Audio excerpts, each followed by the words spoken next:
창세기 39장 1절로 10절 말씀 저희 다 같이 보겠습니다. 요셉이 이끌려 애굽에 내려가매 바로의 신하 친위대장 애굽 사람 보리발이 그를 그 뒤로 데려간 이스마엘 사람의 손에서 요셉을 사니라. 여호와께서 요셉과 함께 하심으로 그가 형통한 자가 되어 그의 주인 애굽 사람의 집에 있으니 그의 주인이 여호와께서 그와 함께 하심을 보며 또 여호와께서 그의 범사에 형통하게 하심을 보았더라. 요셉이 그의 주인에게 은혜를 입어 섬김에 그가 요셉을 가정 총무로 삼고 자기의 소유를 다 그의 손에 위탁하니 그가 요셉에게 자기의 집과 그의 모든 소유물을 주관하게 한 때부터 여호와께서 요셉을 위하여 그 애굽 사람의 집에 복을 내리심으로 여호와의 복이 그의 집과 밭에 있는 모든 소유에 미친지라. 주인이 그의 소유를 다 요셉의 손에 위탁하고 자기가 먹는 음식 외에는 간섭하지 아니하였더라. 요셉은 용모가 빼어나고 아름다웠더라.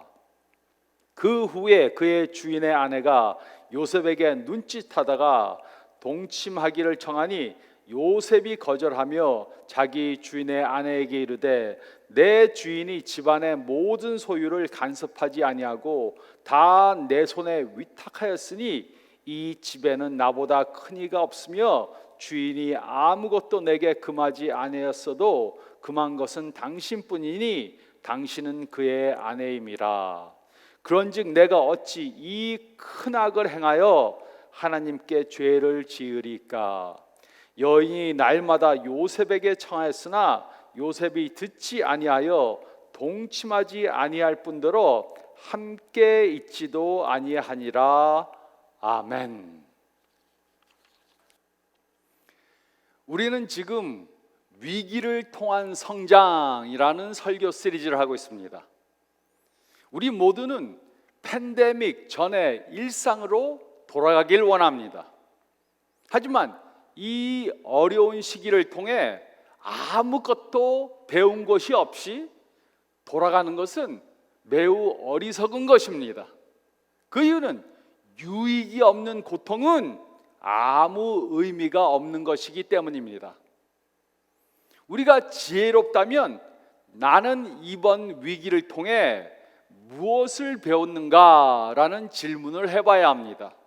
그래야 관계적으로, 영적으로, 또 재정적으로 더 성장할 수 있습니다. 지난 몇 년 동안 우리는 삶의 위기들을 많이 경험했습니다. 그렇다면 우리는 그것들을 통해 배우고 미래에 더 좋은 결정을 하기 위해 성장해야 합니다. 단순히 미래에 더 성장하기 위해 막연히 기대하는 것은 별 도움이 되지 않습니다. 그저 마음만으로 원하고 바라는 것은 그 어떤 것도 변화시키지 못합니다. 실제적인 변화가 있기 위해서는 하나님을 믿는 믿음을 삶에 적용시켜야 합니다. 그러면 우리는 미래에 다가올 모든 일들에 대해 더 좋은 방법으로 대처할 수 있게 될 것입니다. 우리 삶에 어떤 일이 일어나는가 하는 것은 우리가 통제할 수 없습니다. 생각해 보시기 바랍니다. 3년 전에만 해도 사회적 거리두기는 저처럼 내성적인 사람들이 하는 것이었습니다. 3년 전만 해도 몇 달 동안 교회에 빠지면 지옥에 간다고 생각한 분들도 있을 것입니다. 하지만 이번 위기는 모든 것들을 바꿔놓았습니다. 우리는 이번 위기를 선택하지 않았습니다. 우리는 이번 경제적 어려움도 선택하지 않았습니다. 하지만 이번 위기는 우리를 선택했습니다. 그러나 이번 위기는 우리들에게 선택의 여지를 주었습니다. 우리들에게는 여전히 하나님을 믿는 그 믿음을 행사할 수 있는 선택권이 있습니다. 그리고 이 믿음은 부정적인 것을 긍정적으로 바꿀 수 있는 힘을 줍니다. 이 믿음은 잘못된 것을 올바른 것으로 바꿀 수 있는 힘을 줍니다. 이 믿음은 악한 사람들의 의도를 좌절시킬 수 있는 그런 힘을 줍니다. 이 믿음은 삶의 모든 과정을 역전시키는 힘을 줍니다. 이 믿음은 우리에게 단순히 상황에 반응하는 것이 아니라 믿음으로 대처할 수 있는 선택권을 줍니다. 그러므로 우리는 일어나는 상황에 반응만 하면 안 됩니다. 그 대신 우리는 믿음으로 대처해야 합니다. 벌어진 상황에 반응하는 것은 누구나 다 할 수 있는 것입니다. 하지만 예수님을 믿는 우리들은 어떤 위기의 상황을 당했을 때, 어떤 위기의 상황을 당했을 때 믿음으로 대처해야 합니다. 올바른 대처는 위기를 극복하게 해줍니다. 올바른 대처는 위기의 자연스러운 과정을 역전시키는 가능성을 가져다 줍니다. 그러나 올바로 대처하기 위해서는 우리에게 믿음이 필요합니다.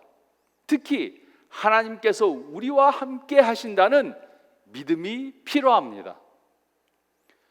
오늘은 구약 성경에 나오는 요셉의 이야기를 생각해 보겠습니다.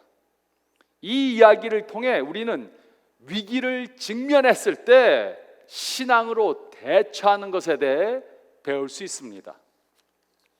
첫째로 1절로 3절 말씀을 보면 우리는 반응만 하지 말고 믿음으로 대처해야 합니다. 우리는 반응만 하지 말고 믿음으로 대처해야 합니다. 주전 2000년경 죄 많은 이 세상을 구원하기 위해 하나님께서는 아브라함을 부르셨습니다. 하나님께서는 아브라함에게 너는 많은 민족의 아버지가 될 것이고 모든 민족이 너를 통해 축복을 받을 것이다, 이렇게 약속해 주셨습니다. 아브라함은 결국 노령의 아들을 낳았고 그의 이름은 이삭이었습니다. 그리고 이삭에게는 두 아들이 있었는데 그 중 하나가 야곱이었습니다. 그리고 야곱의 12아들 중에 하나가 요셉이었습니다. 요셉은 야곱이 사랑하는 아내 라헬의 아들이었습니다. 그래서 그는 요셉을 다른 아들들보다 더 사랑했습니다. 그래서 그의 10명의 형들은 그를 시기하고 미워했습니다. 어느 날 아버지 야곱은 요셉에게 들에서 양들을 치는 형들에게 심부름을 보냈습니다. 그의 형들은 양을 치다가 요셉이 오는 것을 보았습니다.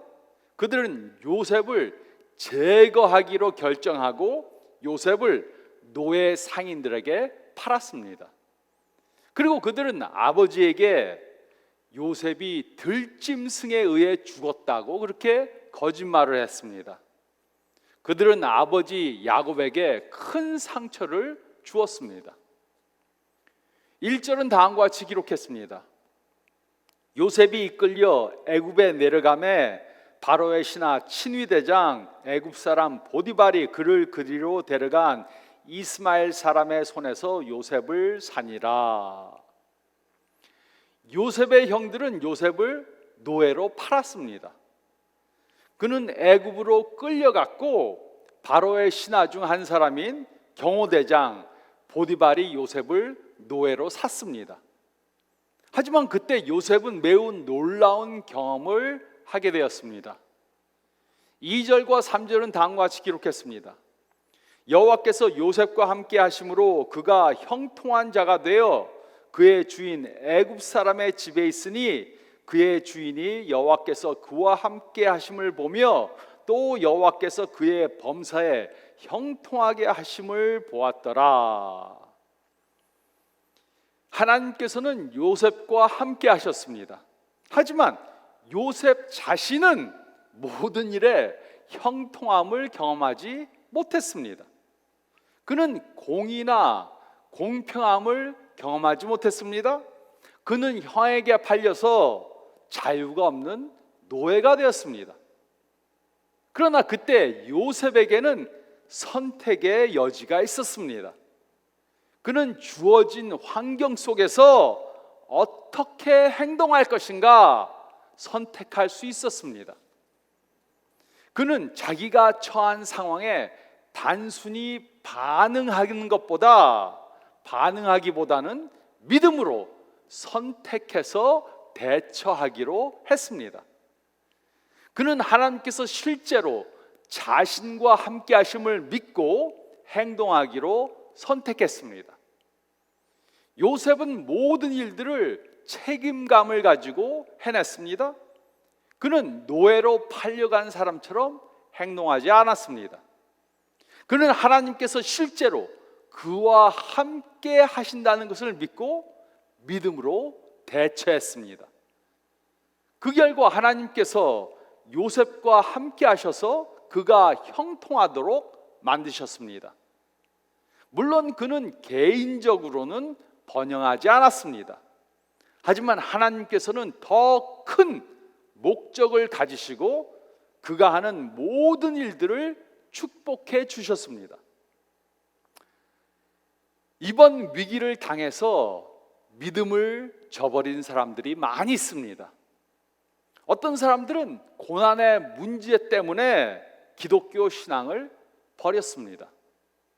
그들은 사랑의 하나님께서 왜 이 어려운 일을 허락하셨는지 이해할 수 없습니다.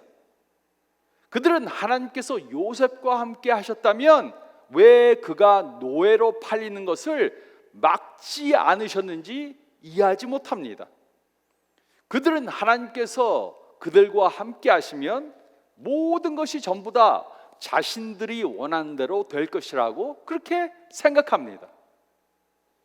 이런 생각을 가지고 신앙생활을 해왔다면 이 사실을 깨달아야 합니다. 이런 믿음은 성경적 믿음이 아닙니다. 하나님께서는 우리가 원하는 것을 우리가 원하는 때 이루어 주시기 위해 존재하시는 분이 절대로 아닙니다. 하나님께서는 우리가 당하는 위기를 막아주시기 위해 존재하시는 분이 아니십니다. 그래서 우리의 삶 가운데는 위기의 상황이 올 수 있습니다. 그러나 우리는 단순히 반응하는 것이 아니라 믿음으로 대처해야 합니다. 우리는 우리가 선택하지 않은 상황과 같은 위기를 당할 수 있습니다. 그러면 반응하기보다는 믿음으로 대처해야 합니다. 그러기 위해서는 우리는 위기 가운데도 하나님께서 우리와 함께 하신다는 것을 분명히 믿어야 합니다. 우리는 반응만 하지 말고 믿음으로 대처해야 합니다. 우리는 반응만 하지 말고 믿음으로 대처해야 합니다. 둘째로 4절로 6절 상반절 말씀을 보면 우리는 축복을 가져오도록 대처해야 합니다. 우리는 축복을 가져오도록 대처해야 합니다. 4절로 6절 상반절은 다음과 같이 기록했습니다. 요셉이 그의 주인에게 은혜를 입어 섬김에 그가 요셉을 가정 총무로 삼고 자기의 소유를 다 그의 손에 위탁하니 그가 요셉에게 자기의 집과 그의 모든 소유물을 주관하게 한 때부터 여호와께서 요셉을 위하여 그 애굽 사람의 집에 복을 내리심으로 여호와의 복이 그의 집과 밭에 있는 모든 소유에 미친지라 주인이 그의 소유를 다 요셉의 손에 위탁하고 자기가 먹는 음식 외에는 간섭하지 아니하였더라. 요셉의 주인 보디발은 하나님의 축복으로 요셉이 하는 모든 일들이 잘 되는 것을 직접 보았습니다. 그래서 그는 요셉에게 집의 모든 일들을 다 위탁했습니다. 그에게 집안의 모든 일들을 전부 다 맡겼습니다. 이곳에 우리가 이해해야 하는 것이 나옵니다. 그 당시 노예가 아닌 자유인으로 태어나는 것은 가장 큰 특권이었습니다. 그러나 자유인으로 태어나서 노예가 되는 것은 최악의 상황이었습니다. 요셉은 주인의 은혜를 입었음에 불구하고 그는 여전히 노예였습니다. 자유인이 아니었습니다. 아버지의 사랑을 받던 아들에서 노예가 되었습니다. 하지만 요셉은 책임감을 가지고 모든 일들을 다 잘했습니다. 그래서 보디발은 집안일을 전부 다 요셉에게 맡겼습니다. 자신이 소유한 모든 것들을 그에게 보살피게 했습니다. 여기에 아주 흥미로운 사실이 나옵니다. 그것은 하나님께서 요셉을 직접 축복하신 것이 아니라 요셉을 통해 애굽 사람의 집을 축복하셨습니다. 요셉이 믿음으로 대처하니까 하나님께서는 그가 하는 모든 일들을 축복하셔서 보디발의 집에 축복을 가져다 주었습니다. 요셉의 믿음 때문에 보디발이 하나님의 축복을 경험한 것입니다. 어떤 분들은 이렇게 질문할 수 있습니다. 이 세상에 정의가 어디 있습니까? 하나님은 왜 요셉을 직접 축복하지 않으셨습니까? 하나님께서는 왜 그의 주인만 축복하신 것입니까? 그런데도 이런 경우에 요셉은 하나님이 자신과 함께 하신다는 것을 믿고 계속해서 믿음으로 대처했습니다. 요셉은 우리들의 모델이 됩니다. 그는 마치 하나님께서 자신을 버린 그러한 순간과 같이 생각될 때에도 하나님께서 자신과 함께 한다는 것을 믿었습니다. 다른 사람들이 보기에는 하나님이 함께하지 않는 것 같은데 그런 순간에도 요셉은 하나님께서 자신과 함께 하신다는 것을 믿었습니다. 그는 단순히 일어나는 일들에 반응한 것이 아니라 믿음으로 대처했습니다. 요셉은 아버지 야곱, 할아버지 이삭, 그리고 증조부 아브라함이 들려준 그 이야기를 따라 살기로 결정했습니다. 그는 하나님께서 자신과 함께 하심을 믿고 믿음으로 대처하기로 결정한 것입니다. 그러므로 이것이 우리가 해야 하는 질문입니다. 하나님이 나와 함께 하신다고 믿는다면 나는 어떻게 이 상황에 대처하겠는가? 하나님께서 나와 함께 하신 것을 믿는다면 나는 어떻게 이 상황에 대처해야 하는가?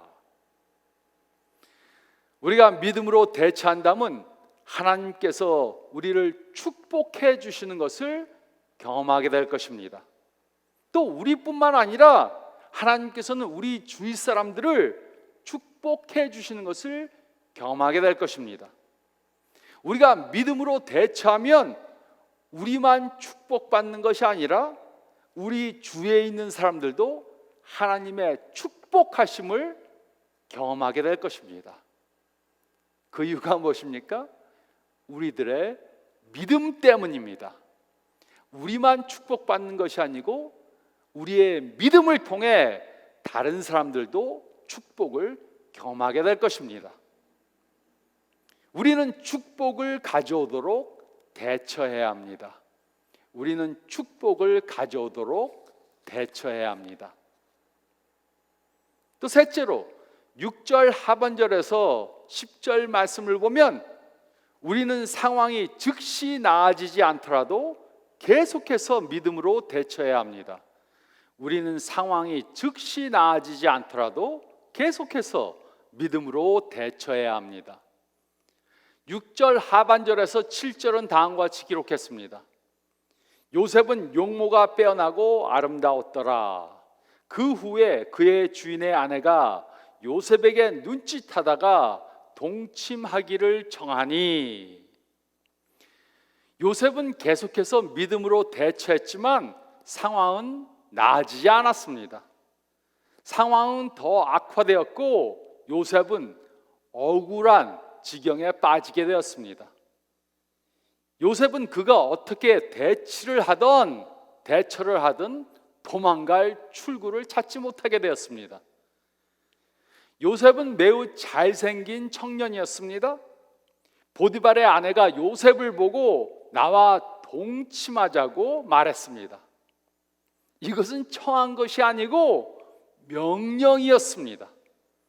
이것은 강제성을 띤 요구였습니다. 요셉은 그녀에게 속한 노예였습니다. 그는 그녀의 재산의 일부였습니다. 여주인의 그 요구를 거절하면 벌을 받을 것이었습니다.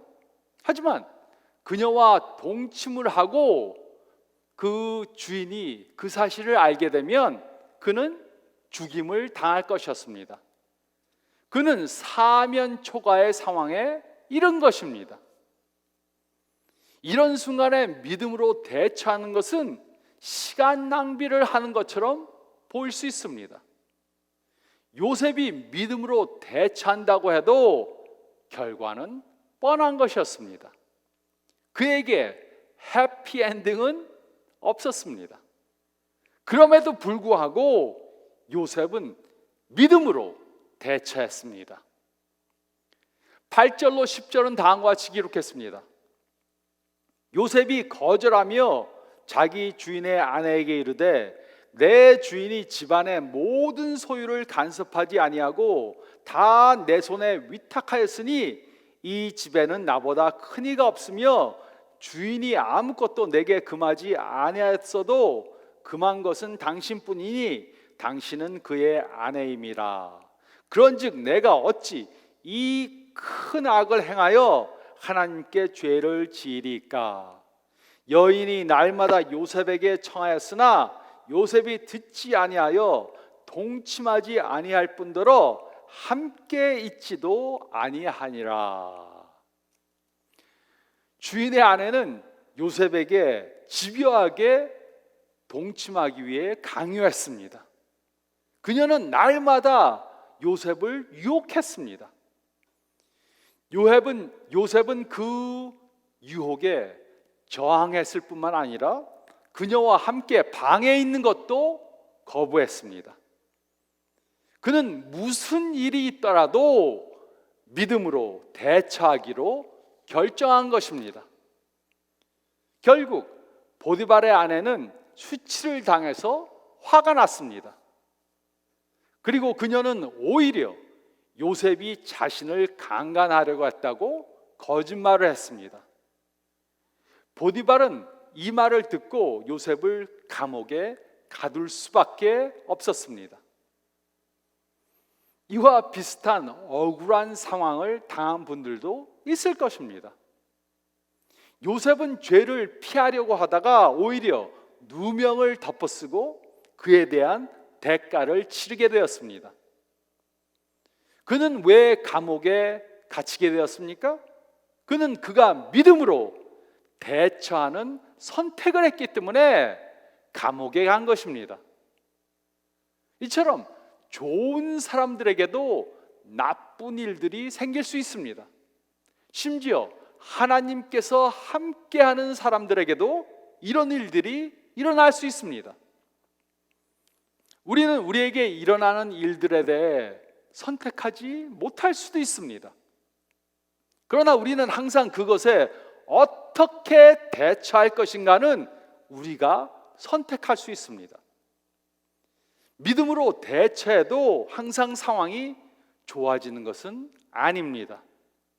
믿음으로 대처한다고 항상 다른 사람들이 알아주는 것도 아닙니다. 믿음으로 대처해도 다른 사람들에게 욕을 먹을 수 있습니다. 믿음으로 대처해도 다른 사람들이 오해할 수 있습니다. 그렇다고 하나님께서 모르시는 것이 아닙니다. 그렇다고 하나님께서 우리를 버리신 것이 아닙니다. 그렇다고 하나님께 아무런 계획이 없는 것이 아닙니다. 그러므로 우리는 이런 상황을 당하면 요셉이 한 것을 해야 합니다. 그러면 하나님께서 언젠가 모든 것을 다 합해서 선을 이루어 주시는 것을 경험하게 될 것입니다. 하나님께서는 우리를 절대로 버려두시지 않으십니다. 하나님께서는 우리가 당한 상황을 이미 다 알고 계십니다.